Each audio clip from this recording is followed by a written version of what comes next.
Salutations viewers, you're watching Bavery Co. I'm Ben, and today I shall be doing a video on consent. So firstly, what is consent? Consent is the act of giving your permission for someone to do something to you. So for example, in psychological testing, as you may have seen in my last video, the ethics of psychological testing, you must give informed consent to the experimenter so that you can participate in the research. This means you give your permission to participate in the study. More commonly, consent is associated with sexual activity, and sexual consent is giving permission to a partner saying that you agree to have sex with them. And that is the focus of my video today. So many people may say that consent is a subjective issue or as a grey area, and they're wrong. Consent is a black and white issue when it comes to sex. If you do not get consent from your partner, or if you do not give consent to your partner, you cannot have sex, as they have not given you their permission to have sex. And if you have sex with them, that is rape, because you are forcibly having sexual intercourse with someone who has not consented to the act. Secondly, consent does not cover all bases. Saying yes, and I'll come to the importance of that word in a minute, saying yes does not mean yes to everything. So if someone has given their consent to one sort of sex, that does not mean that you can try everything with them because they said yes to that one thing.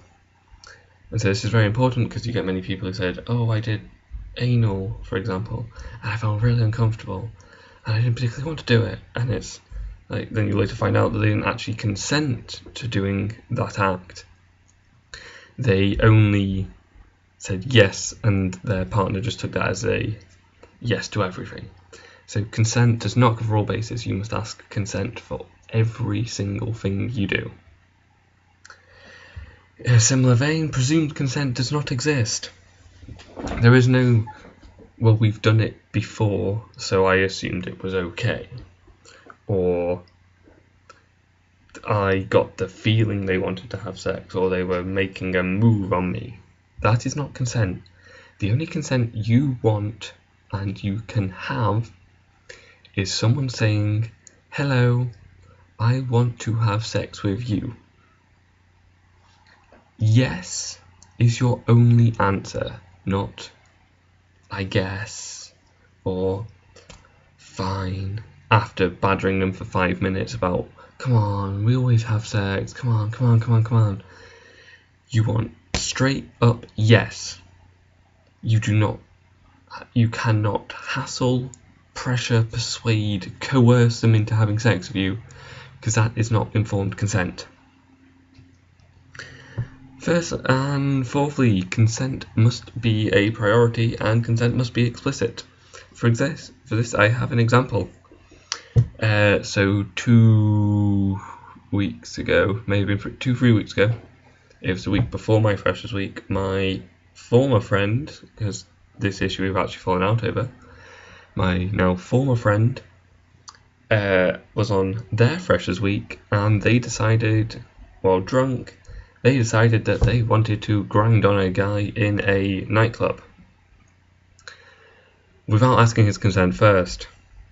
So they went up to this guy and started grinding on him, and from their account, he was kind of stunned for about a minute, but then he started grinding back, so it's okay.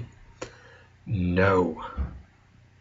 That minute was sexual harassment, because my former friend had decided to invade someone's privacy, invade someone's personal space, and perform a sexually provocative act on them without the target / victim giving their consent to the act. Now many people may say, but it's okay because it's okay because he did reciprocate. Yes, he reciprocated, but did he reciprocate under his own consent? because he could have felt pressured into grinding back due to social expectation, or I can't really shove this girl off me because that she might take offence at that. So he may not have felt entirely comfortable with stopping it, so he just had to go along with it. And that also brings me on to my other half of that point about consent must be explicit. As I've said, only consent you can get is yes, but there is other little veins to that. You can only get sober consent. Consent from someone who is not currently under the influence of drugs. Someone who is mentally alert. That's not a slur against disabled people. Literally, you cannot get consent from someone who is minutes from passing out from exhaustion.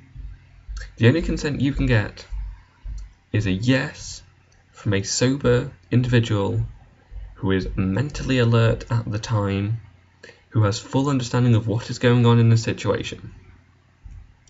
Because I know you get a lot of people who are like, oh, it's okay though, we were both drunk. And it's like, yes, you were both drunk. That's great. Both of you had impaired judgment. Because alcohol impairs your judgment. And so you may be thinking is informed consent, maybe the alcohol talking. And you may wake up the next morning and go, oh God, what have I done? And in some places in the world, that is grounds for rape. In some states in America, you can be charged with rape for sleeping with a drunk person because they could not have given informed consent. Right, so that is my mildly aggressive video on consent. Because I know I may have sounded quite aggressive, but that's because I'm having some troubles in my personal life.